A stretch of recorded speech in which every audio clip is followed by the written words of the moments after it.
ಛಾಂದಸ ಪ್ರಸಂಗಕರ್ತ, ಕವಿ, ನಾಟಕಕಾರ ಹಾಗೂ ಯಕ್ಷಗಾನ ಹಿಮ್ಮೇಳದ ಸಮರ್ಥ ಗುರುವಾಗಿದ್ದ ಛಂದೋಬ್ರಹ್ಮ ಗಣೇಶ ಕೊಲಕಾಡಿ ದೀರ್ಘಕಾಲದ ಅಸೌಖ್ಯದಿಂದ ಶುಕ್ರವಾರ ನಿಧನರಾದರು.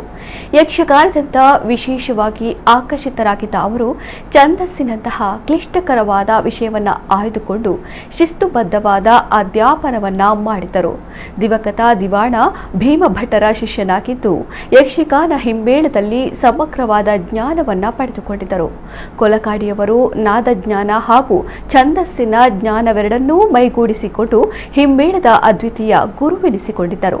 ಉಭಯ ಜಿಲ್ಲೆ ಮಾತ್ರವಲ್ಲದೆ ಬೆಂಗಳೂರಿನಿಂದಲೂ ಶಿಷ್ಯರನ್ನ ಹೊಂದಿರುವ ಕೊಲಕಾಡಿಯವರು ಯಾವುದೇ ಫಲಾಪೇಕ್ಷೆ ಇಲ್ಲದೆ ಎಲ್ಲ ವಿದ್ಯಾರ್ಥಿಗಳಿಗೂ ಉಚಿತ ಪಾಠ ಹೇಳಿಕೊಡುತ್ತಿದ್ದರು.